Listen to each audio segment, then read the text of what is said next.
What if Kushina Uzumaki had survived the Nine-Tails attack? Let's explore a Naruto where his mother's love and guidance change everything, starting from his childhood. Chapter 1. Iruka's Words. In the forest near the village hidden in the leaves, a desperate battle was being fought that would affect the destiny not only of Konoha but of all the elemental lands. This battle was ostensibly being fought over the ownership of a precious scroll filled with forbidden jutsus. But though none of the participants realized it, there was something even more precious at stake. The heart and soul of one particular boy. Two bodies collided in the air and both slammed into the ground below. One figure with a scar across his nose grunted in pain. "How did you know?" There was a puff of smoke, and the figure was revealed to be Mizuki. "How did you know I wasn't Iruka?" A blonde-haired boy in an orange jumpsuit panted and managed a rough smile. There was a puff of smoke and the boy was revealed to be the real Iruka. "Because I am." "I see." Mizuki slowly came to his feet and took out a massive shuriken from his back. Iruka also tried to get up, but the many wounds suffered earlier were too much and he remained where he was. "I would have let you go, but you deliberately sacrificed yourself to let the brat escape." "Why?" "Because I refused to let a traitor like you have the scroll." Mizuki laughed. "So instead you'd rather let that monster have it instead? The monster that killed your parents." Though neither of them knew it, the real Naruto was only about 10 yards away, hidden behind a large tree. He had the scroll he'd been tricked into stealing and could hear every word. "There's no way that Demon Fox wouldn't use the power of the scroll, you know." "Yeah, that's true," Iruka admitted. Nearby, Naruto felt his heart break. The kind words his sensei had spoken just a moment before, they were a lie. He hates me too. They all hate me. But, sorry Iruka, I need to find the boy and don't have time to waste. Mizuki threw his shuriken. From his hiding spot, Naruto heard the thwunk as the weapon hit its target. He heard the last cry of pain that signaled the end of Iruka-sensei. That Iruka might have said more had he been given the chance to never occurred to Naruto. He was certain his final words had shown how he'd really felt. "I'm glad he's dead," Naruto thought viciously. "Everyone hates me. Everyone but the old man. At least now I know why. So I have the Kyuubi inside me, huh? Good. Then I really will have the power I need to make them all sorry." In that moment, Naruto made a decision that would have terrible consequences. He decided that he no longer wanted people to acknowledge or respect him. He wanted revenge for everything he had been forced to suffer. He stood up and deliberately walked around to the other side of the tree he was hiding behind. Mizuki looked up in surprise as he yanked out his weapon from Iruka's corpse. "So, you figured out you couldn't get away and decided to just give up. That's the smartest thing you could have done. Give me the scroll and I'll let you go." "Liar," Naruto spat. "You're just like all the rest of them. You all hate me for something that was never my fault." Mizuki laughed a bit and carefully hefted the shuriken. "Well, that's true, but whether it's your fault or not doesn't really matter. You are the Demon Fox, that's all that counts." "That's fine," he said and formed the ram sign. "If we're enemies no matter what, then I'll just kill you. You kill me." Mizuki laughed again and took aim. "I'd like to see you try." Naruto performed the hand signs he had studied with such desperate energy the last few hours. Kage Bunshin no Jutsu. Smoke filled the entire area. When it cleared, there were 200 clones surrounding Mizuki. "What? This is impossible." The Naruto's grinned as just one spoke in a low voice. "Is anything impossible for me? I am the Kyuubi after all." Like a wave, the clones rushed forward. Mizuki beat off the first dozen but was soon overwhelmed and dragged down. The original Naruto remained calmly in place as his clones beat Mizuki to death. XXXXXXXXXXX. Miles away in the tower, the third Hokage watched the scene play out. Saw Iruka's tragic end as a terrified Naruto was hidden nearby. Then witnessed Naruto come out of hiding to avenge his teacher's death. Sarutobi was surprised to see Naruto capable of such power. He was saddened to see him lose all self-control, but could understand it given the circumstances and the betrayal he'd just undergone. He had missed Naruto's final words to Mizuki. If he had heard them, he would have been even more worried. As it was, things were bad enough. He sent word to his Anbu to escort Naruto and the scroll to him and to recover Mizuki's body. XXXXXXXXXXX. A short time later, a sullen and quiet Naruto was in his office. Physically, the boy was fine. Emotionally, who could guess? Naruto, I want you to tell me what happened. Sarutobi said quietly. There was no reason for him to reveal what he had witnessed. Naruto nodded and began to tell him everything, starting from the conversation with Mizuki where he had been duped into stealing the scroll. He told Sarutobi everything that had happened but was careful not to reveal his thoughts. At the end Sarutobi just stared back at the boy sadly. No, there was no way Naruto could be blamed for anything that had happened tonight. Students were taught to trust in their senseis, Mizuki alone was responsible for this night's tragedy. You must have a lot of questions Naruto, Sarutobi finally said. You can ask me anything you want. What Mizuki said, was it true? Sarutobi slowly nodded. Yes Naruto, I am afraid it is. In order to preserve the village the fourth Hokage had to use a special seal to lock the Kyuubi into a newborn child. You were that child. That seal that appears on your belly whenever you mild chakra is proof of that. The Yondaime knew the sacrifice you would be required to make, his final wish was that you be seen as a hero. A hero? Naruto said bitterly. That didn't quite work out, did it? People have treated me like garbage all my life and I never even knew why. Well, at least now I know. He looked at the old Hokage questioningly. Does everyone know? No, shortly after you were born I passed a special law that those who knew the truth could not speak of it to any who did not. I did that with the specific hope that you would be able to have normal friendships with others of your own generation. So you mean all the kids in my class hate me just because? He actually laughed a little. I don't know if that's better or worse than the ones who hate me for what I have inside me. Is it really that bad Naruto? I always thought you had at least a few friends among your classmates. Naruto gave a vigorous shake of his head. Some of them are less mean than others and just mostly leave me alone. But I don't have a single friend, not one. I tried, I really did, but none of them ever wanted to be friends with me. I should have paid closer attention, Sarutobi thought. He could guess the reason, likely most of the parents had poisoned their children against him. Either deliberately or not the children had picked up the attitudes of their parents. What's going to happen to me, old man? Am in trouble for stealing the scroll. No, Sarutobi said in a firm voice. You were the unwitting pawn of Mizuki's. When you did realize the truth you acted exactly as a ninja should in eliminating a traitor and returning the scroll. In essence Naruto, you successfully completed a B-rank mission. I intend to have that placed in your record and have you paid in accordance. The old man finally smiled. I also intend to promote you to genin for your actions. He opened a desk drawer and pulled out a shiny new Hitai-ite. Here Naruto, take it, you've certainly earned it. Naruto reached out and took the metal and cloth headband. So I get to be a ninja after all. You certainly do Naruto. Thank you old man. Naruto leapt onto the Hokage and hugged him with all his might. Sarutobi looked down at Naruto's honest joy and whatever lingering doubts had been left were dispersed. You're the only one old man. You're the only one who's been good to me and I'll never forget it. I'll make you proud of me, I swear it. And where Sarutobi could not see, Naruto had a cold smile very different from the ones he was known for. And I'll make everyone else in this village sorry. I swear that too. Chapter 2, Meeting Sensei. After talking to the Hokage he went home and crashed at his dirty little apartment. He was trying to sort through everything in his mind and in his heart. In just one day his entire world had been torn apart. He'd failed the graduation test, been given hope by Mizuki, successfully stolen the Forbidden Scroll, mastered the Kage Bunshin no Jutsu, been rescued from Mizuki by Iruka, been told the truth about what was inside of him, heard Iruka admit he really cared about him, heard Iruka admit he really didn't, heard Iruka die, killed Mizuki, and finally been promoted by the old man. It had been a pretty busy day. He removed the Hitai-ite that was around his forehead so he could look at it. It was just cloth connected to a thin sheet of metal with the leaf symbol stamped on it. It was probably only worth 500 ryu, if that. But the moment he'd received it, it had become his single most precious possession. He wouldn't trade this for a mountain of gold. The third Hokage gave this to me, he said I'd earned it. I'm really a ninja now. A serious look crossed his face as he thought about that. That's right, I'm a ninja now. I can't act like a kid anymore. No more dumb pranks, no more pleading for attention, or whining about how things aren't fair.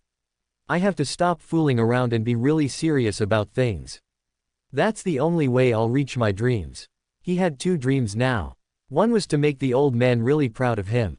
The other was to become Hokage and make every last person in this village kneel down before him. To hell with making them acknowledge me, I'll make them worship me instead. I'll make them fear me and obey my every command. He smiled wickedly there in his darkened room. After all, I am the Kyuubi, right?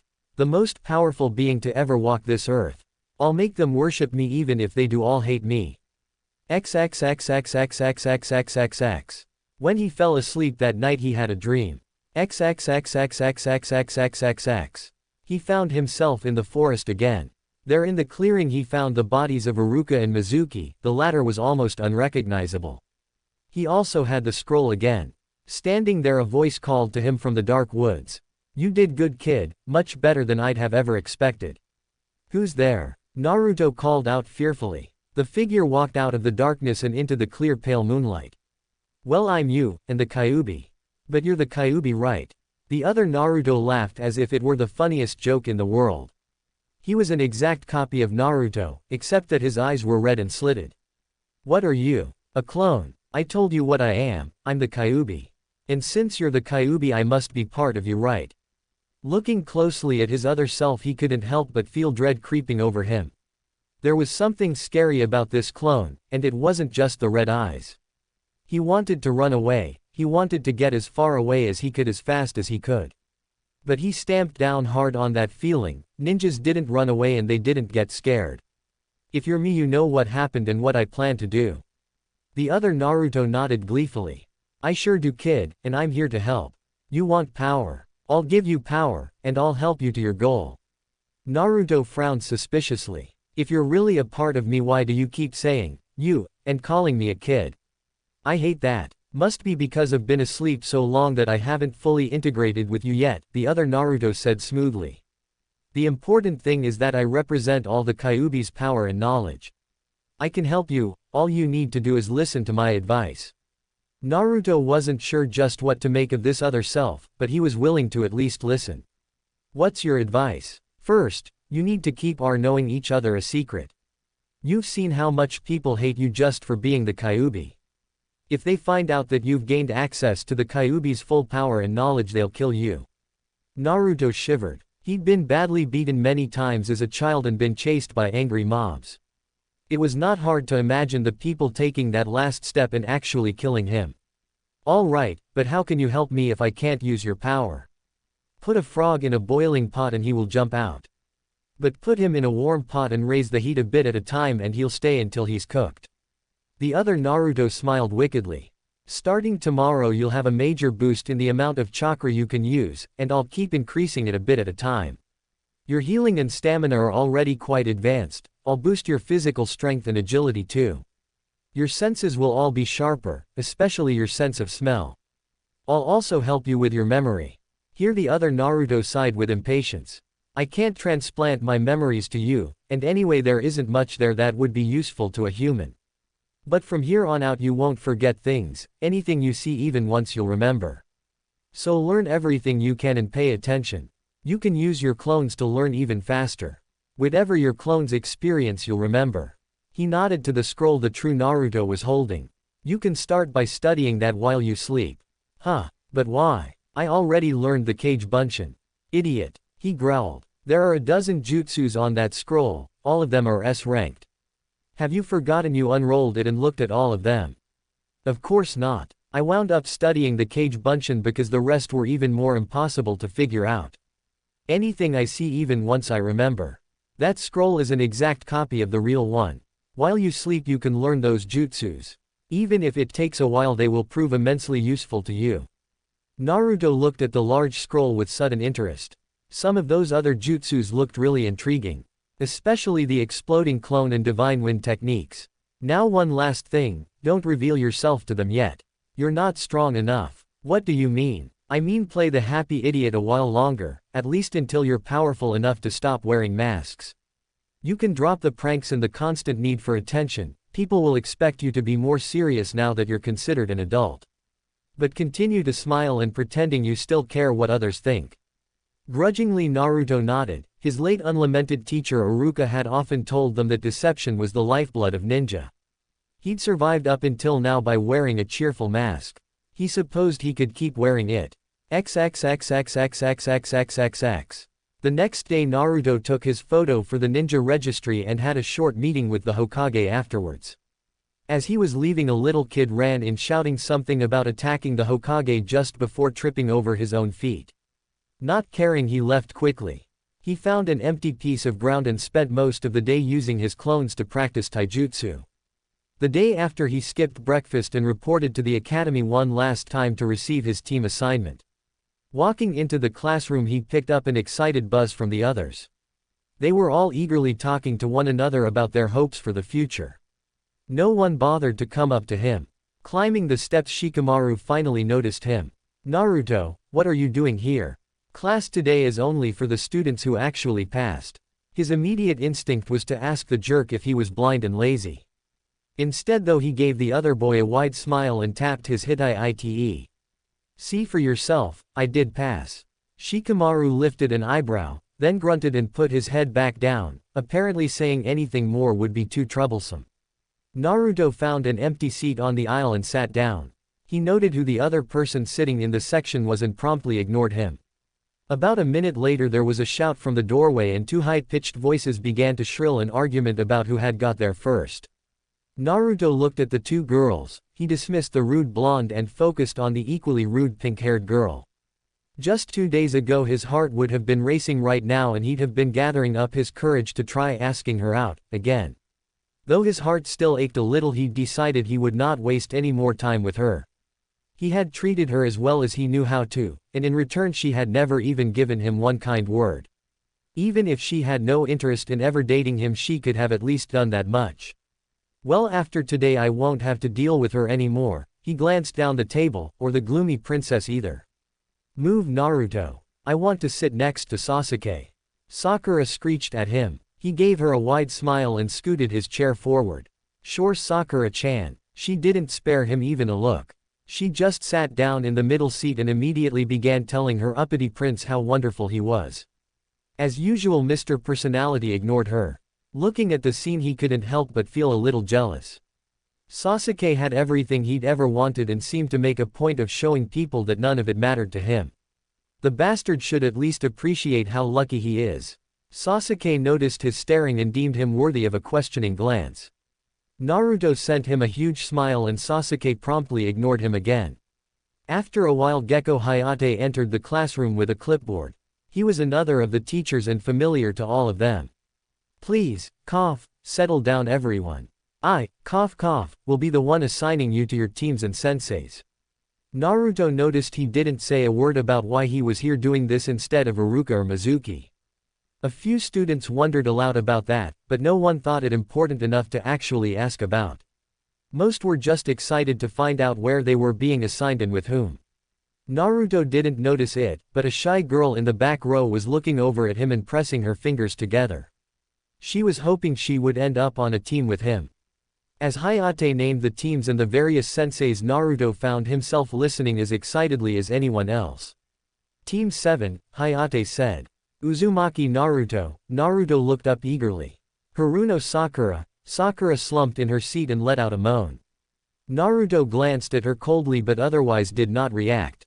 "And Uchiha Sasuke, your Jonin instructor will be Hatake Kakashi." Both Naruto and Sasuke remained outwardly unaffected. Sakura jumped up and shouted with joy even as most of the other girls looked on jealously. "Oh yeah, I'm with Sasuke-kun." The two boys sent her identical looks of annoyance. When they saw they were mirroring each other, they both looked away again. "I really am Kami's chew toy, aren't I?" Naruto thought glumly. This was the worst possible combination for him. He was stuck with the superior jerk who thought the whole village was beneath him and with his former crush who would obviously side against him in everything. Anything else would be better, even being stuck with loud vain Ino, or the lazy idiot, or the rude kid with the puppy. He knew complaining now would do no good. He thought about going to talk to the Hokage later, but immediately dumped the idea. He couldn't keep running to the old man for help. If he was really going to make the old man proud, he needed to start handling things on his own. "I guess I'll just have to suck it up and deal with it." "All right," Hayate said once the teams were all listed. "You are now free for the next hour, so go have lunch." Be back in 1 hour's time to meet your senseis. XXXXXXXXXXX. Naruto left immediately to go get some ramen at his favorite place. He knew Sasuke would have no interest in eating with his new teammates and that Sakura would want to eat alone with Sasuke. Neither of them noticed or cared as he left. XXXXXXXXXXX. Coming back from Ichiraku's, Naruto was surprised to see Sakura out in the courtyard. He was even more surprised when she spotted him and hurried up to greet him. For a second, just 1 second, he felt hope flutter to life in his heart.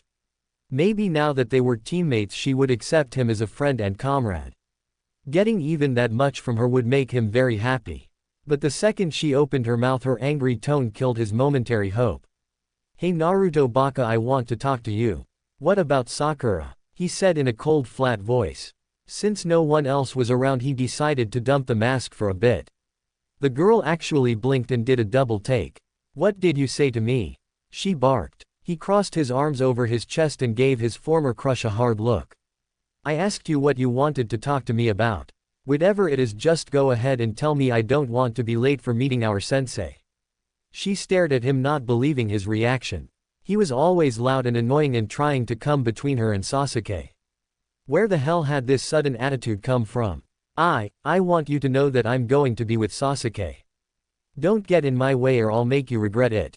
She'd spent the entire lunch period eating alone, hoping Sasuke would come over and talk to her. He'd actually passed by a couple minutes ago. He'd gone right past her without so much as a word.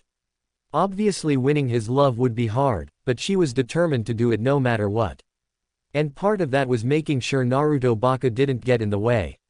Naruto stood there and looked at her. Sakura imagined the air around her was suddenly chilly and rubbed her arms. "You know Sakura, I never realized how loud and annoying you were." "Wah, what?" she spat out. He walked past her. "Lunch is over, don't be late." She stood there rooted to the spot staring at his back as Naruto walked away from her. It seemed as though the idiot had finally figured out he had no chance with her. She knew she should have been happy. Without his interference things with her and Sasuke would go much more smoothly. Yet somehow hearing Naruto be so cold to her, it hurt, just a little. She shook her head angrily. "What the hell am I thinking? I'm glad Naruto doesn't like me anymore. Sasuke is all that matters." She marched back to class and tried to forget that weird feeling of sadness. XXXXXXXXXX. They were the last ones in the classroom. All the other senseis had been waiting there to collect their teams when lunch ended. 2 hours later though, Team 7 was still waiting. They were all sitting in different rows, about as far apart as possible. Naruto had deliberately picked a different seat when he returned. Sakura had sat beside Sasuke of course, but as soon as the room had emptied he had turned to her and asked her to give him some room. At that point she wouldn't have minded too much if Naruto had wanted to talk to her a little, but he'd remained as silent as Sasuke. She sent a curious glance his way.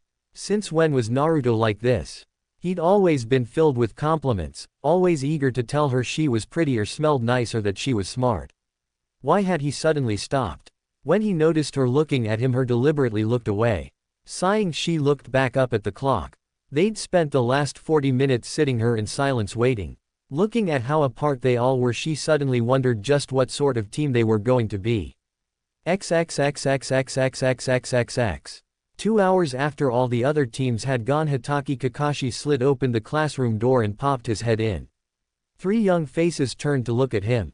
A dark-haired boy looked utterly disinterested. A blonde was trying to smile but was clearly hiding his anger. A pink-haired girl made no effort to hide her own anger. "You're late," she shouted. Ignoring her, he nodded to them. "All right, Team 7, meet me on the roof in 2 minutes." He vanished before them in a swirl of wind and leaves. 2 minutes later he was facing his students on the academy rooftop. They were all staring back at him silently. My first impression, you seem a little hostile." "That's because you kept us waiting 2 whole hours." Sakura shouted. "Why were you so late?" Beneath his mask Kakashi smiled. "Oh, I would have been here on time but a black cat kept crossing my path." Sakura's jaw dropped. "Are you really a jonin?" Sasuke asked dryly. Naruto continued to stare at him without comment. "Tough crowd," Kakashi muttered. "Well, let's begin with introductions. Tell me your names, your dreams, your likes and dislikes." Isn't it considered rude to ask someone for their name without giving yours first? Sasuke asked. The Jonin shrugged. Fair enough. My name is Hitaki Kakashi, there are lots of things I like and dislike, and my dreams are none of your business. Wait, all you really told us was your name. Sakura objected. Yes, he said with a hidden smile. Now let me hear from all of you. Why don't we start with the one dressed like a street cone? You have something against orange? Naruto asked in a friendly voice. Not at all. I sometimes paint my bullseyes that color to make them easier to see. Sasuke snorted and Sakura laughed out loud. Naruto kept smiling but his eyes were not in tune with his mouth. You're not nearly as good at hiding your feelings as you think, Naruto. Ignoring the reaction of his new teammates, Naruto spoke up in a light, carefree voice. My name is Uzumaki Naruto. I like ramen, training, and the old man. I hate anyone who hates me. At this point he sent a deliberate look Sakura's way. The girl did not miss it and shrank away from him a little. Kakashi did not miss the look or the reaction. As for dreams, I have two. I want to make the Hokage proud of me. And I want to be Hokage myself one day. Why? Kakashi asked judiciously. Naruto broadened his smile. So that I can punish all ninja who are more than 10 minutes late to a meeting. That got light laughs from both Sasuke and Sakura. Kakashi decided to let it go, but there was something about Naruto that was troubling. Now the little lady. My name is Haruno Sakura. My dream is, she looked at Sasuke and began to giggle. What I like is, she again looked in Sasuke's direction only to burst into a fit of giggles. What I hate is, she looked at Naruto and saw he looking right back. I don't really hate anything or anyone, I guess. Seeing the interaction he frowned. Marvelous, she's a fangirl of one boy and skittish about the other. And finally, Sasuke grunted and answered. My name is Uchiha Sasuke. There are lots of things I dislike and I don't really like anything. I can't really call it a dream, but I do have an ambition. I want to resurrect my clan and kill a certain man. Naruto looked at the boy and tried not to sneer. Big talk, I know what it's like to kill. About what I expected, Kakashi thought a bit sadly. Well, that was certainly enlightening. All right, we'll begin tomorrow at 6 a.m. sharp. What will our first mission be, sensei? Sakura asked. Actually, it won't be a mission, it will be a test of your survival skills. This test will pit you against me and it will determine if any of you are fit to be genin. A test? Sensei, I don't understand, Sakura said. We just had our test to be ninja a couple days ago. Chuckling, Kakashi shook his head. Oh, that. The academy graduation test is only meant to weed out the hopeless. Only a complete no talent could possibly fail it. Naruto silently clenched his fists and tightened his gaze. He was already starting to dislike this teacher. The test I'm about to give you is the one that determines if you will become ninja or not. What happens to the ones who fail? Sasuke asked. They'll be sent back to the academy for additional training, Kakashi noted gleefully. If you want to become real ninja, you'll have to prove yourselves tomorrow against me. Come to training ground 1 by 6 sharp with all your weapons and gear. Oh, and don't eat breakfast. Why not? Sakura asked. I wouldn't want you vomiting all over the place. I will see you tomorrow. He disappeared in a swirl of wind and leaves. Hey Sasuke-kun, want to get some dinner and go over strategies with me? No, he said and shuffled away. I'm passing tomorrow no matter what. I can't let these two drag me down. Disappointed, she decided to talk to her other teammate. Say Naruto, you know I don't really hate. Naruto was already gone. XXXXXXXXXX. That night 20 shadow clones swarmed all over training ground 1 while the original Naruto studied forbidden jutsu in his dreams. XXXXXXXXXXX. The Kyuubi kept careful watch and grinned.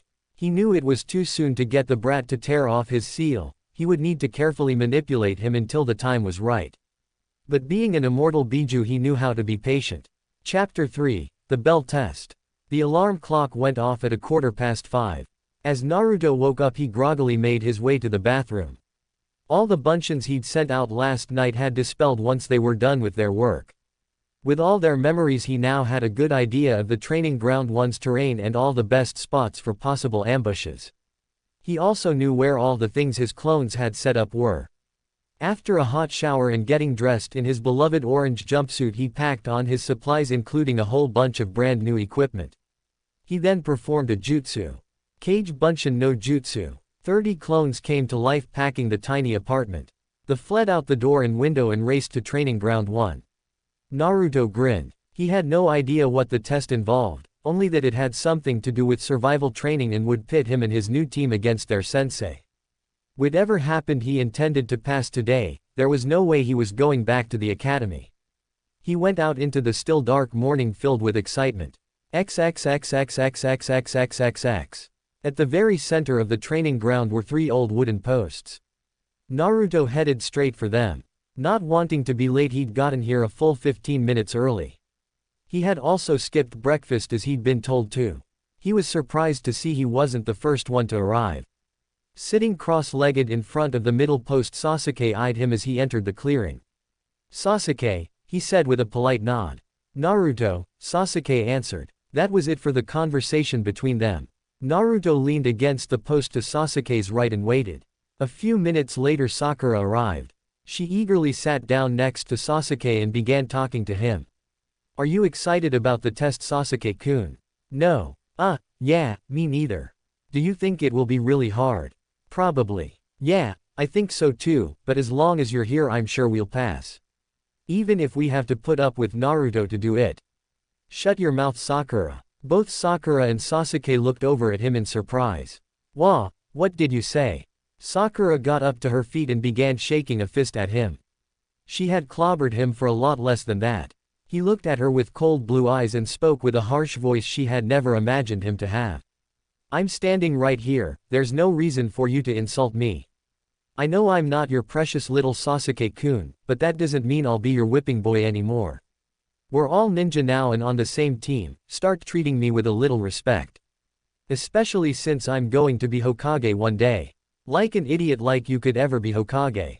She shouted. The way he'd treated her yesterday had caught her totally off guard. But having had some time to think about it, she had decided to remind him of his place.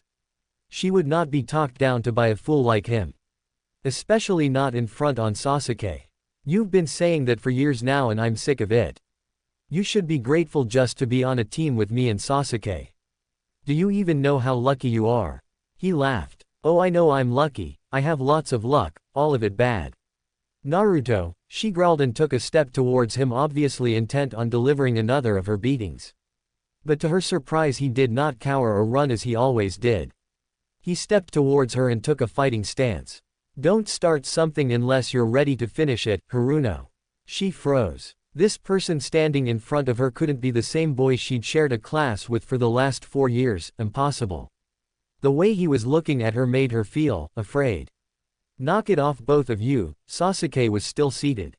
"Do you really want to start a fight right before our test?" He looked at Sakura. "The Dobi has a point, he is our teammate now, and you are going to have to treat him a little differently." He then turned to Naruto. "As for you, if you want respect dead last, earn it." "I'm sorry, Sasuke-kun." She immediately bowed in apology, to Sasuke not to Naruto, and sat back down. Naruto stared down at the serene Uchiha. "I'm not the dead last anymore. We'll see." "Yeah we will, you arrogant jerk." He went back to his post and decided to sit down. The 3 of them waited in silence as the night sky was starting to lighten. XXXXXXXXXXX.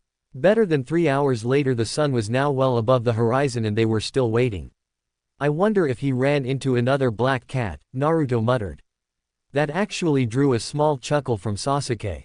Naruto checked his watch again, it was 9:12. His stomach let out a small growl. "Okay, enough of this crap." He reached into a pouch and pulled out something in a plain brown wrapper.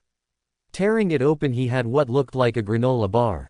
"Hey, what's that?" Sakura asked. "It's a rations bar," Naruto explained. "This is what real ninja carry out in the field. 1 bar gives you all the energy and nutrition you need for a whole day." Sakura rolled her eyes. "I know it's a rations bar, idiot. What are you doing with it? What do you think I'm going to do with it, genius?" He bit into it and started to slowly chew it. It took him a while and he needed some water to finally get it down. It's like eating wood paste. Sensei told us not to eat anything. Wrong, He said not to have breakfast, Naruto pointed out. I didn't know how long this test would take, so I brought food with me in case it was an all-day thing. And anyway, after keeping us waiting twice, I'm not worried about what he said. Naruto took another big bite. It tasted lousy, but at least it filled your stomach. As she watched him cram the rest of the bar in his mouth, Sakura was reminded of how hungry she was. Ah, I don't suppose you have any more, do you? He looked at her knowingly. I might. Why? He wants to hear me beg. Cha. Like that's going to happen. No, no reason. Naruto shrugged and drank some water from his canteen to get rid of the taste. Just before 10, Kakashi came strolling along with a large alarm clock and 2 bentos in his arms. You're late. Sakura howled and jumped up. Naruto and Sasuke came to their feet as well. Sorry, I got lost on the road of life. He nonchalantly placed the alarm clock and bentos atop the middle post and pressed down the timer. There, it's set for noon. From one of the pouches on his vest he took out 2 shiny objects on strings. Your task is to take these 2 bells from me before time expires.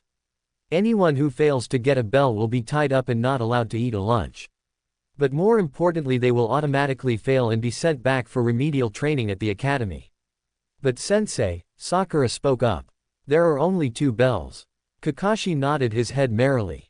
Good observation, Sakura. That of course means that at most only 2 of you can pass this test. The 3 students all looked at one another. They had all come here assuming the test was meant for them to pass or fail as a team. Now it looked like it was every man for himself. Naruto and Sasuke were both determined to get a bell no matter what. Sakura was determined to get one with Sasuke so that their love would have a chance to survive. All 3 of them looked at each other with open mistrust. And here we go again, Kakashi thought sadly. You are free to use any weapons or techniques you know. Come at me with the intent to kill or you won't stand a chance. If we kill you, do we get in trouble? Naruto asked and sounded completely serious. Kakashi lifted an eyebrow. He knew the boy had taken out Mizuki. He seems pretty eager to kill another sensei. If you can kill me, not only will you not get in trouble but you'll be guaranteed promotion. Kakashi did not like the way Naruto grinned at hearing that. Somehow I don't think he'll have any trouble coming at me with the intent to kill. He didn't think Sasuke would have that problem either, given his serious and brooding gaze. Sakura though was already looking nervous. Well then, ready, steady, go. 4 figures leapt away and out of sight. XXXXXXXXXXX. Naruto had noticed a weakness in the Kage Bunshin Jutsu. At the time the clones were created, they knew everything the original knew. Plans and detailed orders could be given without a word being spoken. When the clone vanished, the original gained all his knowledge and experience. But in the time between there was no connection between him and his clones. If he wanted them to know what he knew now, he would have to physically tell them. If he could have somehow maintained a mental connection to his clones while they existed, he could have passed on everything Kakashi had said and also fine-tuned his plans. As it was, he'd sent them out with just a general notion of what would happen. Also, he couldn't sense his own clones. He had to hope they had gotten where he needed them. This jutsu would kick even more butt if I could maintain a connection with all of them. When I start inventing my own jutsus, I'll work on that. But that was for the future. Right now he needed to get one of those bells to pass this test. He closed his eyes and took a deep whiff of the air. It was hard to distinguish, but he could smell his own scent from the nearby trees. He thought perhaps 15 to 20 of his clones were nearby.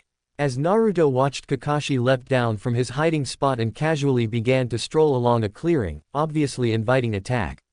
Naruto held back. Despite what Sakura and a lot of people thought, he wasn't an idiot. His poor grades had been the result of indifferent teachers and his own lack of interest. Now that he had decided to get serious about things, he was using his brain and not just acting on impulse.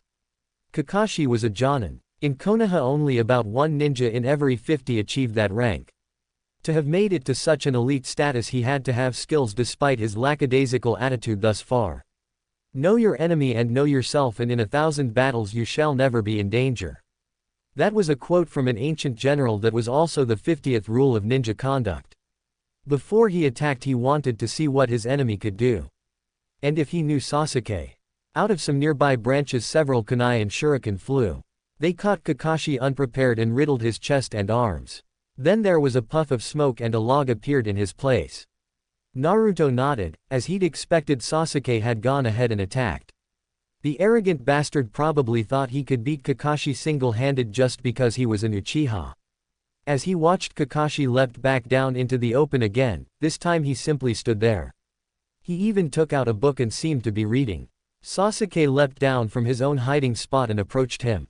XXXXXXXXXX.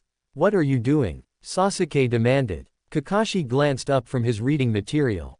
Oh, I just want to see how this chapter ends. You can go ahead and attack me, it shouldn't make any difference. With a furious shout, Sasuke went at him. He delivered a series of kicks and punches that actually forced Kakashi to momentarily toss aside his book and concentrate on the fight. As he blocked a leaping kick from Sasuke, the boy was in position to reach for the bells that were now tied to his belt and just missed them. Kakashi leapt back and nodded at him with surprise. Not bad, Sasuke. You definitely do the Uchiha clan proud, but still not quite good enough. Sasuke. A girl shouted. Sakura ran over to his side, a kunai in her hand. Though her knees were shaking slightly, she faced Kakashi with a determined look. Sasuke-kun, let's get the bells together so we can stay a team. Oh, and what about your other teammate? Kakashi inquired innocently. What about him? Sakura asked. Sasuke-kun is the only one who matters. If one of us has to fail, it should be Naruto. I don't care what happens to him anyway. Beneath his mask, Kakashi frowned. Naruto was close enough to hear every word. Her attitude didn't surprise him or hurt him. It just confirmed what he'd finally realized, that trying to befriend people was a waste of time. Sasuke looked over at her and at the way she was shaking and how she was holding her kunai. With a grim expression, he stepped up beside her. I'm sorry, Sakura. With a clean motion, he delivered a hard chop right to the back of her head. Sakura gasped and dropped right in front of him. From his hiding spot, Naruto widened his eyes. Whoa, he's even more of a bastard than I thought. If Naruto's reaction was surprise, Kakashi's was as well, with a large measure of disgust and fury as well. What did you just do? Why did you attack your teammate? She's not ready to be a ninja yet, he said stoically. It'll be safer for her to go back to the academy. If she were to fight beside me, she'd only get in my way, she wouldn't even make a decent diversion. Oh, I see, Kakashi spoke. For some reason there was a bitter resentment in his voice. Some teammates are worth helping and some are not. I'm an Avenger, Sasuke spoke solemnly. I have to acquire power as fast as I can't let anyone get in the way of that. Kakashi looked at him with his single eye. I take back what I said a moment ago about you making your clan proud. You're trash, Sasuke. No, you're lower than trash. The proud Uchiha stood there for a second in shock. Then furiously started to perform hand signs. He never got a chance to finish his jutsu. Kakashi covered the space separating them in the blink of an eye and delivered a kick into Sasuke's gut that sent him flying with a cry of pain. While still in the air, Kakashi drove his fist right into the boy's face, smashing him into the ground and leaving him bloodied and unconscious. With the fight now over in spectacular fashion, the Jonin sensei did a quick check on Sasuke's pulse and Sakura's. Apparently satisfied, he walked away from where they were before again taking out his book. So I guess it's my turn now. Kakashi looked up to see he was surrounded by about 200 clones. Sighing, the sensei carefully put away his book. Yes it is, show me what you can do, Naruto. 3352 Chapter 4, The Worst. Yes it is, show me what you can do, Naruto. At those words every one of the clones grinned. In the next second a hail of kunai and shuriken came at him from all directions. I see he really is taking the whole intent to kill thing seriously. Kakashi was punctured by 100 different weapons. His form vanished in a puff of smoke to be replaced by another log. The clones halted their attacks and began looking around. From a nearby tree, Kakashi noted the lack of panic on the part of the clones. Obviously he hadn't expected that opening attack to actually take him out. Kakashi had read the personnel files on all three of his students. Nothing in Naruto's had even hinted he was capable of this level of organization and self-control. He knew of course from the Hokage that Naruto had gained the Kage Bunshin and used it to kill the traitor Mizuki. But that didn't explain the sternness of attitude that was on display. According to his file, Naruto was hot-tempered, emotional, reckless, and overconfident. None of those personality traits were on display at the moment. Did the incident with Mizuki change him that much? Kakashi wondered. Or was he always hiding his real self? He's up there. One of the clones suddenly shouted. More kunai and shuriken forced him to leap out of his hiding place. I'm not Mizuki, you know, he said pleasantly.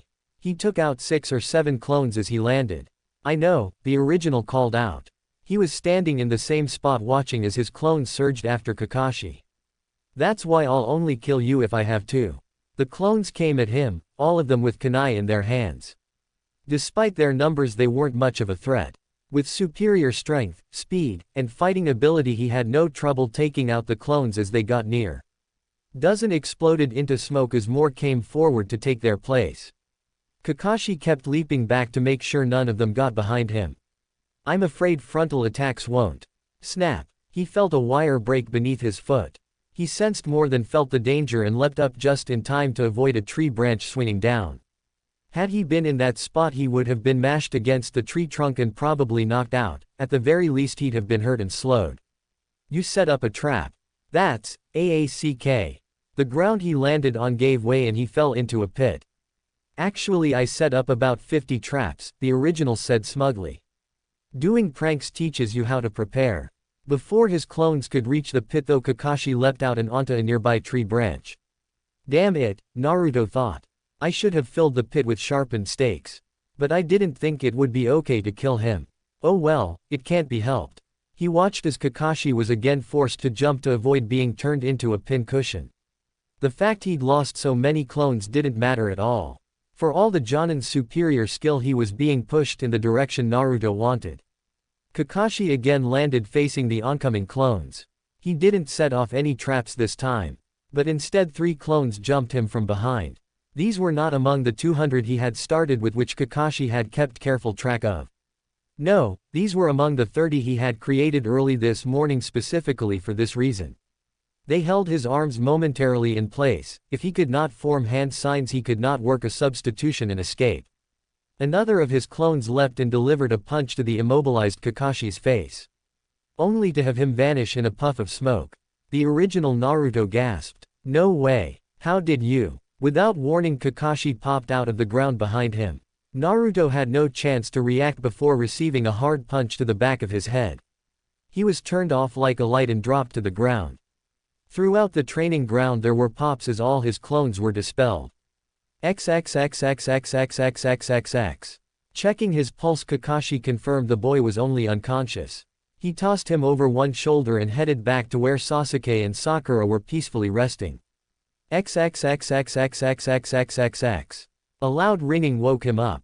There was an ache in the back of his skull.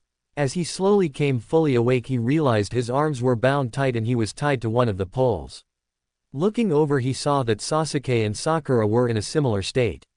You know, I don't usually eat so much for lunch, but I did have a decent workout. Kakashi adjusted his mask as he stood up. 2 empty bentos were at his feet. He glanced at Naruto. I actually worked up quite an appetite thanks to you. I have to admit you did pretty well. Going over to the central post where Sasuke was tied, he shut off the alarm. Of course you still failed in the end. Naruto glared at him. How did you get away at the end? I know you didn't work a jutsus. I had your arms held. The me you caught was a cage bunshin I created when I was in that pit and momentarily out of your line of sight. I actually worked an earth-style jutsu to get underneath you. The main mistake you made was just standing there like you did while you let your clones do the work. It pointed the real you out to me. If you hadn't done that, I wouldn't have known which you to take out. Kakashi came over to him and leaned in close. You're not as clever as you think, Naruto, Kakashi said in a low whisper just for him. Naruto looked back at him and got the definite feeling the Jonin knew a lot more than he was letting on. Sasuke was curious about what he was hearing. He'd been unconscious and completely missed Naruto's fight. He'd assumed the dobi would have lasted all of about 10 seconds, but from what Kakashi was saying it actually sounded like he had given a good performance. That wasn't important now. I want another chance, Sasuke said in a low growl. That wasn't a fair test of my skills. Kakashi looked at him with a happy smile hidden away. There's nothing fair about a ninja's life or career, get used to it. As for another chance, you'll all get one, in 6 months once you complete remedial training. He stepped back and gave them a dramatic thumbs down. You all fail. Not only do you fail, but I have to tell you that of the 6 teams have been asked to test, you were by far the worst of the lot. Don't put me in the same category as Sakura and the Dobi. Sasuke said angrily. I'm not like them. Well, that's true, Kakashi admitted. They aren't lower than trash. Sasuke looked furious enough to bite through his ropes. Don't call me that. I'm an Uchiha. How dare you say that to me? Being an Uchiha doesn't make you deserving of respect, Sasuke, Kakashi said sadly. Though a lot of the people of this village seem to have forgotten that. Whether you should be respected or not is based solely on what you do and not on who you are. Sasuke looked sullen but kept quiet. Tell me, do any of you even know what the purpose to this test was? Duh, to try and get the bells, of course. Naruto snapped. Wrong. The real goal wasn't to get the bells. All 3 of them looked at him blankly. Then what was it, sensei?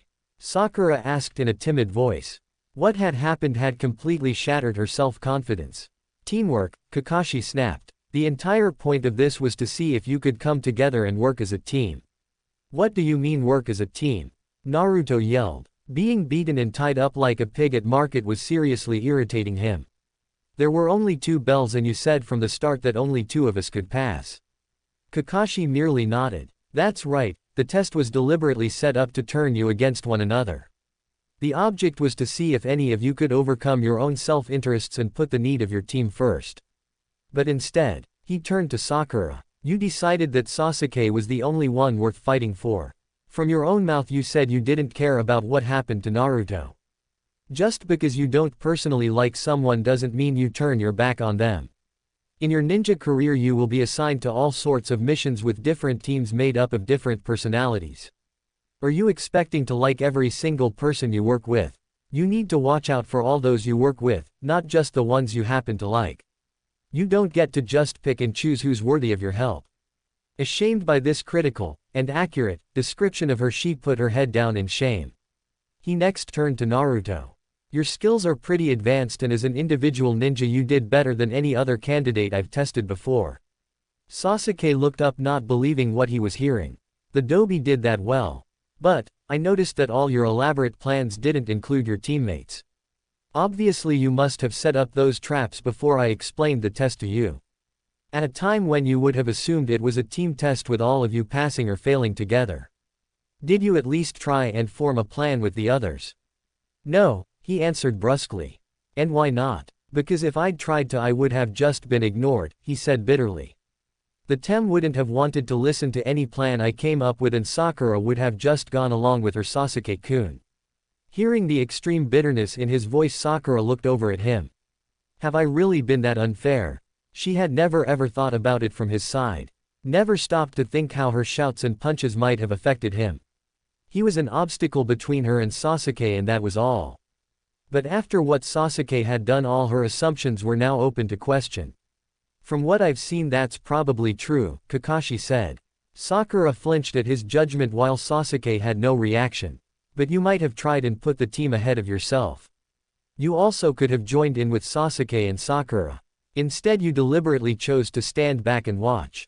I wanted to see how strong you were before I made my move, Naruto said defensively. Scouting the enemy isn't a bad tactic, Kakashi said. But I can't agree with deliberately sacrificing your teammates to gain a personal advantage. He turned to look at Sasuke. And finally there is you, the Avenger. Kakashi looked hard at him. You attacked your own teammate Sasuke, for no other reason than you thought she would get in your way. Let me tell you something, Uchiha Sasuke. In the world of the ninja those who violate the rules and laws are called trash. However, those who don't take care of their comrades are worse than trash. And that is what you are. Kakashi turned around and slowly walked away. We're done now. All of you report back to the academy tomorrow morning at 10. You'll be permitted to take the test again once you complete 6 months remedial training. Sensei, Sakura called out. Aren't you going to untie us? No, any ninja should be an escape artist, you're on your own. And with that he leapt away and was gone. XXXXXXXXXX. The ropes were so tight that they barely permitted any movement at all. Because he was stronger than he should have been, Naruto had more luck moving his arms than the others. After 10 minutes he finally got a hand on one of his kunai. After 10 more minutes he cut through one of the ropes and was able to free himself. Sasuke looked at him and didn't say a word. Naruto was not surprised. He knew Sasuke would rather die of thirst than ask anyone for help, especially not from the idiot dead last. Sakura looked over at him sadly. I don't suppose you'd cut me loose, would you? Naruto then did something that truly surprised her. He smiled and nodded. Sure, Sakura-chan, no problem. He came over and began slicing into her ropes. After only a minute she was able to wriggle free.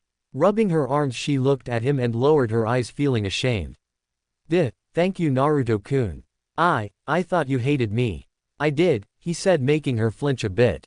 But if we can, I'd like to start over. He held out his hand to her. I know we're not teammates anymore, but who knows? Maybe we will be again. Let's be friends, Sakura-chan, and if we ever become teammates again, let's watch out for each other. Smiling with relief she gladly took his hand. Naruto, I'd like that. And I'm so sorry for the way I've treated you. Please forgive me, you didn't deserve any of it. It's already forgiven, Sakura-chan. His warm smile set her mind at ease.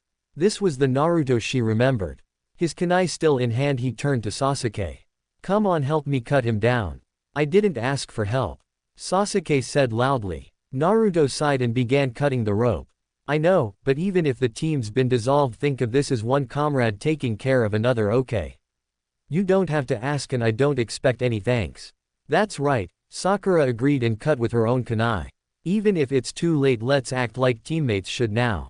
She looked up at him. I forgive you for hitting me, Sasuke. She quickly lowered her eyes again to concentrate on freeing him. He was soon released and out of the ropes. Sasuke rubbed his arms a bit and looked at Naruto and Sakura. Thanks, he said quickly and quietly. Well, this is a surprise. Kakashi leapt out of the woods. I honestly didn't think the three of you would listen to what I said. Sakura looked at him in surprise. Sensei, what are you doing here? I thought you had long gone. Actually, I've been observing you this whole time. I decided to give you one last chance to pass my test. What do you mean? Sakura asked. I mean, I wanted to see if you would show you cared for your teammates when you thought there was nothing to gain by it. I am very pleased to see that maybe you get it. This doesn't make up for your behavior while trying to get the bells, but it's enough to make me at least reconsider. Does that mean we pass? Sasuke asked. What it means is that I'll take you on as a team for a probationary period, he told them.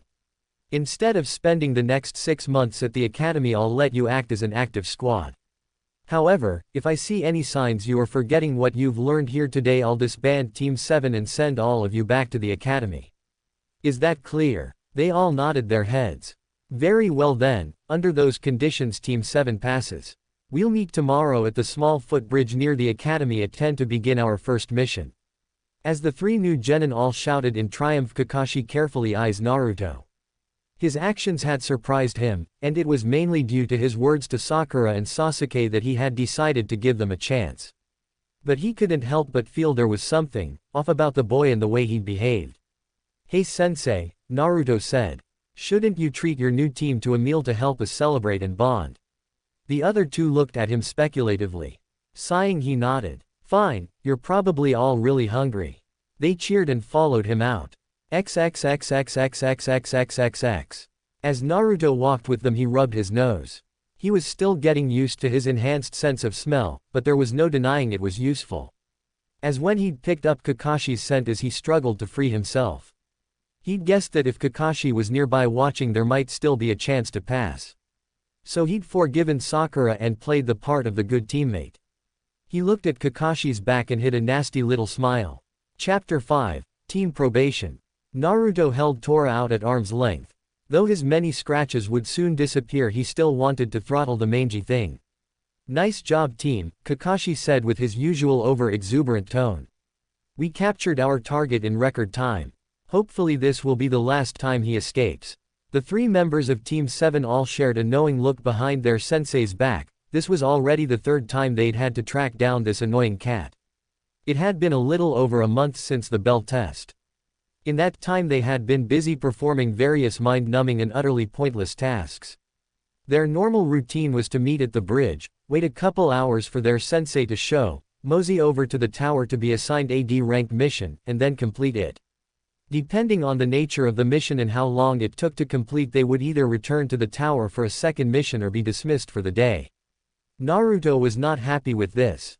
Kakashi had explained that these low-level missions were vital for them to acquire the necessary experience to tackle more difficult tasks. But he honestly couldn't see how catching runaway pets, walking dogs, or cleaning up vacant lots were supposed to help them prepare for anything. He'd assumed once he's passed the test, Kakashi would begin showing them all sorts of lethal techniques and amazing jutsus. All their sensei ever seemed to do was stand off to the side reading his little orange book while they worked. He had yet to teach them anything of value. Naruto hadn't wanted to complain to the Hokage, he was still trying to shed the appearance of a whiny kid. He had however gone and just talked to the old man while subtly mentioning he'd like to have someone teach him improve his taijutsu. The Hokage had grinned slightly at that, obviously getting his message. The old man had then replied just as circumspectly, telling him how fortunate he was to have a great ninja like Kakashi as a sensei, and how he should trust in his judgment. So the D ranks continued unabated. XXXXXXXXXXX. Since they'd bagged Tora so quickly, they were headed back to the tower for a second mission. When they arrived, the fire daimyo's wife was there to retrieve her pet and pay the mission fee. Seeing the way she half-smothered the cat almost made Naruto feel sorry for it. Almost. Another successful mission completed in under 2 hours, the Hokage said with a satisfied grin. Your team seems to be doing quite well, Kakashi. Oh, it's nothing really, Kakashi said pleasantly. His students all grunted and threw imaginary daggers into his back. Since you've gotten done so early, I'll let you choose your next assignment, the Hokage said. You can babysit, paint a fence, or dig up some vegetables. Naruto wanted to scream, none of the above, at the top of his lungs. He wanted a real mission that actually involved using some ninja skills. But throwing a tantrum in front of the old man wouldn't help with changing his image. Kakashi turned back to them with a hidden grin. Well team, what do you think? Whatever, I don't care, Sasuke grumbled. Naruto put on a big grin and turned to his other teammate. What do you want to do, Sakura-chan? The girl looked at him gratefully. Since the bell test, their relationship had drastically improved. He no longer asked her out or peppered her with compliments, but he was friendly enough. She was still devoted to getting Sasuke, but was much more reserved around him now. A lot of her confidence seemed to have left her after what he did. She was actually willing to talk to him and treat him as an equal. She wound up talked to him a lot more than she did to Sasuke. Why don't we paint the fence? That will probably be the easiest job. Naruto nodded enthusiastically. That's my vote then. Fine, whatever, Sasuke muttered. Looks like we have a winner, Kakashi said. The Hokage assigned them the mission and they were out the door. Sarutobi watched their departure with a certain satisfaction. When they'd had their test, he had used his crystal ball to observe them. Though it had gone horribly wrong at first, he was extremely proud of the way Naruto had acted towards Sakura and Sasuke. Despite all his hardships, the boy had somehow kept a good heart and was beginning to mature into a fine man and ninja. His ability with both shadow clones and with traps had also been impressive, a sign of real limitless potential. Sasuke's talk of being an avenger and caring only for power was troubling, but he had faith that Kakashi would help him find the right path. He also had a secret hope that he and Naruto would be able to form a strong bond and help each other. What is the next order of business? Sarutobi asked. One of his assistants scanned the papers in front of him. We still have that C rank to wave country that needs to be assigned. Sarutobi nodded. Oh yes, the escort mission. He looked at a list of available squads. It was just a low-level C rank, so any competent team would do. Assign Renji and his Genin squad. The assistant made a note on one of his papers. Yes, Hokage-sama. XXXXXXXXXX. The job was done in 15 minutes time. Naruto, Sasuke, and Sakura had painted an old faded wood fence a bright shade of yellow. They'd been helped by 20 of Naruto's shadow clones. Naruto had offered to do the whole job himself, but Kakashi insisted that they all had to work. While he sat in a chair reading. When they were done, the homeowner came out and nodded his approval. He paid Kakashi the mission fee. Well, there's still plenty of daylight left, Kakashi said, teasing them. Shall we go for a third? All three students groaned. Chuckling, Kakashi spoke. All right, that'll be it for one day. I'll go report into the tower, you're dismissed for the day. We'll meet again tomorrow at 10. They all knew that meant Kakashi would be there right around noon. Here, he handed each of them 300 ryu. That was 10% of the mission fee, the standard commission for members of a squad. As squad leader, Kakashi was entitled to 20%, while the village would receive the remaining 50. It wasn't much, but it wasn't bad for 15 minutes work. Kakashi vanished in a swirl of wind and leaves. With their sensei gone, Sasuke wordlessly turned to go. Sasuke. Would you, maybe wait too? Sakura asked fearfully. No, Sasuke answered flatly and kept right on going. Sakura lowered her head in defeat. She used to believe with total conviction that they would end up together. Now she wasn't so sure. When he knocked her out during their test, that was proof that he didn't respect her. She knew she needed to get his respect but didn't know how. Naruto gave her a friendly pat on the shoulder.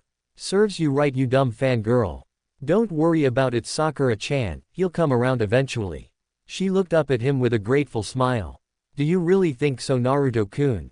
Sure, he said and turned to go. See you tomorrow. Hey Naruto. Wait. What is it, Sakura? You want to get something to eat? I'm really hungry and I don't feel like going home just yet. Unlike with Sasuke, she felt no nervousness about asking Naruto. Since he had stopped trying to date her, she felt completely comfortable being alone with him. Can we get ramen? Sure, why not? XXXXXXXXXX. They were sitting together at Ichiraku's, each enjoying a bowl of ramen and some pleasant conversation. So how long do you think it'll be before we actually do a real mission? Sakura asked. About another 5 months, Naruto said morosely. He'll probably have us do these dumb D ranks the whole time we're on probation. Sakura grimaced. Do you really think so? Well, I don't know for sure or anything, I hope not. But the way my life usually goes, it wouldn't surprise me. I don't think we'll be doing this that long, Sakura said cheerfully. I talked to Ino and she says her sensei promised them they'd move on to better missions within a few more weeks. Their sensei is the old man's son, right? Naruto asked. Yes, Sarutobi Asuma. Sakura agreed. Well, their sensei might. As for ours. Naruto took one hand and covered his left eye. With his other he mimed holding a book open. We'll go on a more challenging mission when I think you're ready. Oh, and you missed some dog poop over there. Sakura burst out into laughter.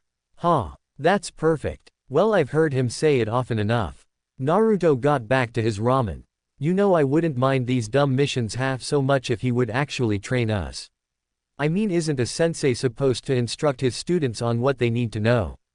Sakura nodded her agreement. I know, the way things are we'll end up going on our first mission not knowing anything more than we did when we graduated the academy. For Naruto that wasn't true. He'd spent the last month sparring with his clones while awake and studying the Kibaku Bunshin no Jutsu while asleep. He hoped to have it down soon. He was improving all the time even without his sensei's help. But with it he would have improved even faster. He resented Kakashi and his lackadaisical attitude. From their fight he knew the Jonin was very capable and was willing to bet he knew a lot of things that would be really useful. It was frustrating as hell knowing Kakashi could be helping him grow strong but was choosing not to out of simple indifference. He needed to become powerful and having Kakashi as his sensei was getting in his way. Hey, look who it is. Team Probation. A loud abrasive voice called from the street. He and Sakura both turned to see Kiba grinning at them with his little white dog sitting on his head. Standing next to him were Shino and that quiet weirdo Hinata. It annoyed him that the other teams knew they had been placed on probation. Rumors in Konoha always spread fast. Don't you two look sweet? Kiba barked. You on a date? Don't be a baka. Sakura yelled at him. I want to be with Sasuke-kun. There's nothing wrong with having something to eat with a friend and teammate. I don't know, Kiba teased. You look pretty chummy. Normally Naruto would have jumped in but his attention was momentarily distracted. He was looking at the girl in the bulky tan jacket. There was a pungent scent coming off of her in strength. Why is she feeling jealous? As soon as she noticed he was looking at her, Hinata's face became a deep crimson. Kiba-kun, let's go please. She hurriedly grabbed him by the arm and pulled him down the street. He protested but let himself be dragged away. How did they end up passing the test? Sakura muttered angrily. She looked over and saw her teammate still staring in the direction Kiba and the others had gone in. Hey Naruto, don't let what that idiot said bother you. What? Oh, right, Sakura-chan. He smiled and turned back towards her. What had distracted him hadn't had anything to do with Kiba. When Hinata had noticed him looking at her, a different scent had come out. It was the same scent he got from Sakura whenever she would begin to stare at Sasuke. It was a scent that meant physical attraction. No way, it couldn't be. Is Hinata attracted to me? It seemed wholly impossible. No girl liked him, that was a fact. There was no way Hinata could like him the way Sakura liked Sasuke. And yet, that was what his nose was telling him. Quickly shaking his head, he put it out of his mind for now. XXXXXXXXXX.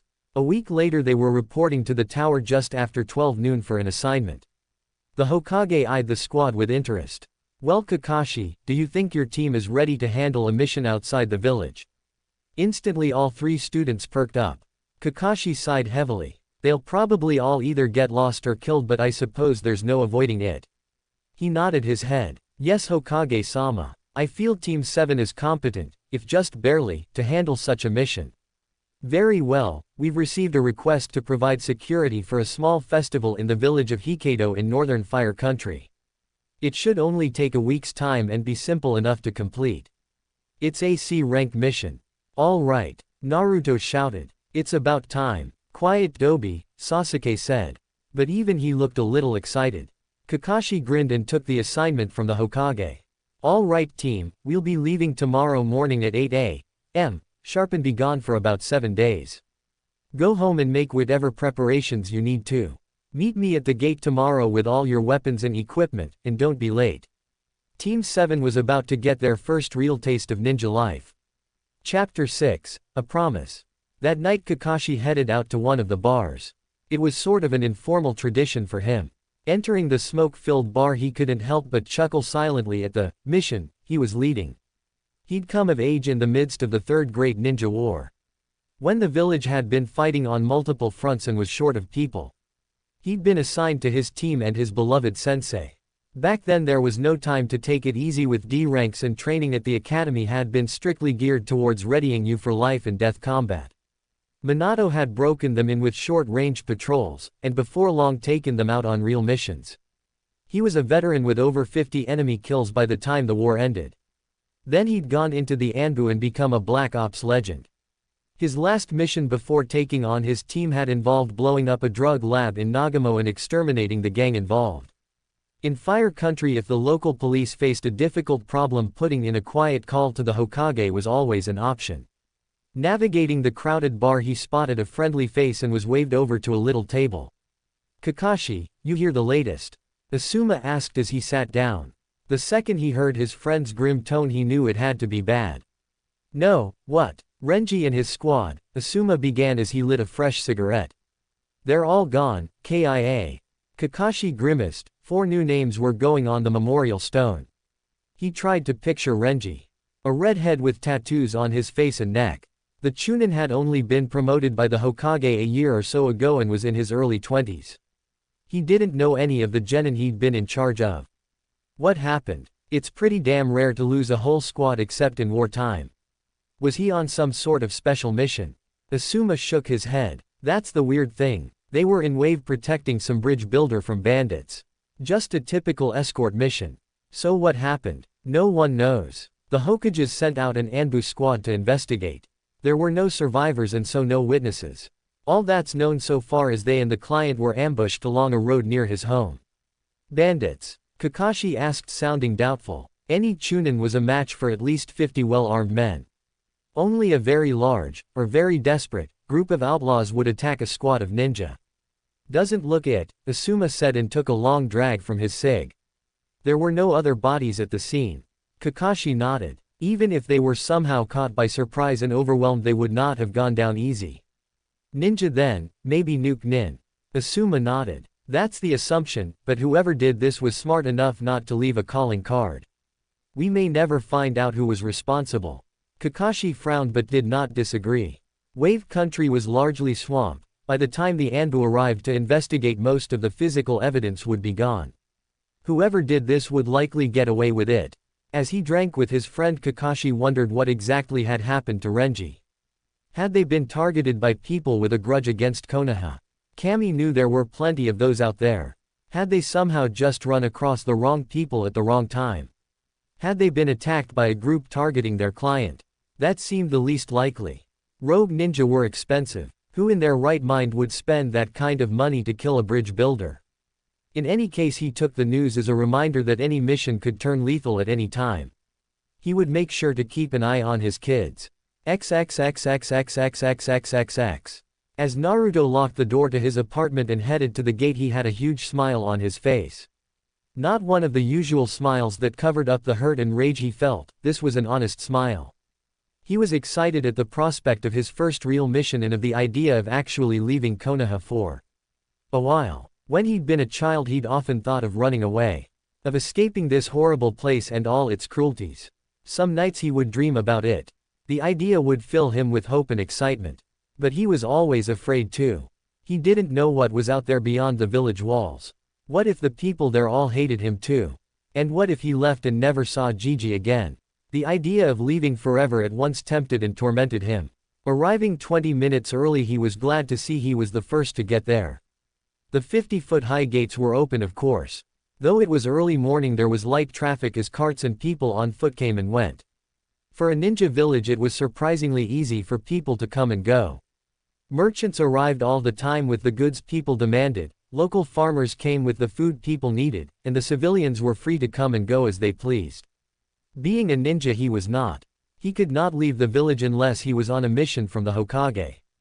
Standing there, his heart was pounding. He could see the road that seemed to stretch out forever. He had no idea what Hokkaido was like, but for him it seemed as foreign and exotic a place as Iwa or Suna. It was somewhere else, somewhere different, and the idea of going there and leaving this place for a time had him grinning from ear to ear. XXXXXXXXXXX. About 10 minutes later, Sasuke and Sakura arrived together. Naruto had no doubt they had run into one another on the way here, and Sakura had decided to tag along. Amazingly, Sasuke actually looked to be in a good mood for once. He at least was tolerant, and Sakura walked at his side. She was beaming, a content look was on her face, and her eyes locked onto Sasuke. Enjoy it while you can, you dumb fangirl. His good moods never last long. When he'd finally given up on her, he'd realized just how pathetic he must have appeared to everyone. He'd treated her the same way she treated Sasuke. He'd made a fool of himself again and again in the desperate hope that somehow or other it would win him some approval. It never did, of course, and the more he'd done for her, the worse she'd treated him. It was amusing to see the same happen to her now. He could already tell what would happen. She would read too much into the fact he was willing to tolerate her right now. She would get her hopes up. Then later, when he was back to his same old moody self, she would be crushed to learn nothing had changed. For someone who's supposed to be so smart, she sure is a moron when it comes to him. Then again, I wasn't any better. In an odd way, he owed Mizuki his thanks. No matter how painful the experience, he had finally learned the truth. Not just about what he was, but that he could never hope to win people over. No matter how much it hurt, it was still better to face the truth and deal with things as they were, not as you wanted them to be. I guess that's part of growing up. He kept his thoughts well hidden and greeted his teammates. The three of them settled in for what they expected to be a 2-hour wait. But to the amazement of the entire team, Kakashi came strolling along, book in hand, at exactly 8. "You're actually on time," Sakura cried out. "A mission from the Hokage is serious business and needs to be treated as such," Kakashi said pleasantly. "Does that mean meeting us each day doesn't count as serious business?" Naruto asked. "That's right," Kakashi said while reading his little orange book. If looks could kill, he'd have burst into flames there and then. "All right team, let's go. 2 days to get there, 3 for the festival, and 2 to come back." He walked out of the village with his team trailing him. "Try not to get lost or killed, okay? XXXXXXXXXXX. The 2-day trip there went by without incident. Kakashi had them sleep in their sleeping bags while keeping a watch. Naruto had offered to have his clones take care of all that, but as with their D ranks, Kakashi insisted that everyone do their part. Though they would just be acting as security, Kakashi made a point of treating it like a serious mission. He wanted them to practice the same habits they would need on more important and more dangerous work. Though Hokkaido was designated a village, it was actually a prosperous small town of about 60,000. It was the capital of its prefecture. Entering the village, it was easy to see the preparations people were making. Streets were being swept clean, and everywhere, on every door and window, people were displaying flowers or green branches. In the middle of the village there was a large open-air marketplace that was crowded with stalls offering different games and tasty foods. All the people were smiling and in a fine mood. Naruto at first felt a little weird because the people here weren't glaring at him or ignoring him. When he stopped to think about it, he realized that made sense. The people here didn't know who he was. To them he was just a kid with some weird scars. Having people smile at him and treat him the way they treated his teammates was definitely strange. When you grow up being treated a certain way, you just accept that's how things are, and how they are meant to be. Even if you hate it, you just figure that if everyone is treating you that way, it must be for some reason. His mind understood the reason for it now, but he still found he was so ingrained to being hated and ignored he had trouble accepting normal treatment. Entering the village, Kakashi had asked the local residents where he might find the mayor and had been directed to the open-air market. There they found him. The mayor was a middle-aged man with a wide belly dressed in plain work clothes. When they first saw him, he had a hammer in his hand and was helping put a stand up. "We don't worry much about formality here," Mayor Binya told them. "Thank you for coming to provide security." He glanced at Naruto, Sakura, and Sasuke worriedly. I had expected your team to be made up of adults." "There's no need for concern," Kakashi assured him. "Despite their ages, all the members of my team are real ninja while I am an elite Jonin. I promise you we can handle things during your festival. We'll take care of crowd control and see to it no one causes trouble." "Crowd control?" Binya blinked at him. "Our own police force can take care of that. That's not why you were hired." Now Kakashi looked surprised. "I'm sorry, but the request was for security during the 3 days and nights of your festival." "Was that a mistake?" "No, you are here to provide security for the next 3 days. But not for the festival." Beneath his mask, Kakashi frowned. "Then what are we providing security for?" The mayor looked around nervously. "Please come with me. XXXXXXXXXXX." Binya took them out of the village and into the nearby woods. About a couple miles from Hokkaido they came to a modest wooden house with a small garden. He led them up the stone walkway and opened the door. Inside was a room empty of any furnishing but a small mat. Hanging on the walls were portraits symbolizing various kami and earth spirits. Kneeling on the mat, and apparently deep in meditation, was a young girl of perhaps 8 or 9. She was dressed in a white tunic and loose red pants of a priestess. Her long black hair was tied in a ponytail that ran halfway down her back. She remained where she was kneeling with her eyes closed, not noticing the opening of the door or the 5 sets of eyes that here watching her from it. "Her name is Shizuku, she is our priestess of the spring." Binya whispered. "Your job is to protect her." Kakashi's one visible eyebrow rose. "You went through the expense and trouble of hiring us just to protect a priestess for 3 days." Binya quietly slid the door shut again. "That is the time she will be in danger." "Danger?" Binya nodded solemnly. "I am afraid someone is going to try and murder her." "Murder?" Sakura gasped. Kakashi motioned her to be silent. "Has someone made a threat against her life?" "You could say that. During each of the last 7 festivals our priestess of the spring has been found brutally killed. And all of them were children around Shizuku's age." 7 murders, Kakashi said. Binya nodded. "Do you have any suspects?" "The entire village," the mayor said sadly. Kakashi looked at him stonily. "You're going to have to explain that. Hokkaido is a very old village with many old customs." The mayor looked down in shame. Among them the custom of human sacrifice. In ancient times a pure and innocent child would be offered up to the spirits of the earth. A boon, you might say, her life and blood in return for bountiful harvests and peace within our lands. A lot of places used to practice that, but the custom fell out of favor hundreds of years ago. Kakashi pointed out. The same was true here, until 7 years ago. The land had suffered 4 years of bad crops. Drought, flood, hail, early frost, one natural disaster after another was slowly ruining the local farms and farmers. Then 7 years ago during the festival of spring renewal our priestess went missing. Each year one girl is selected to act as our priestess of the spring.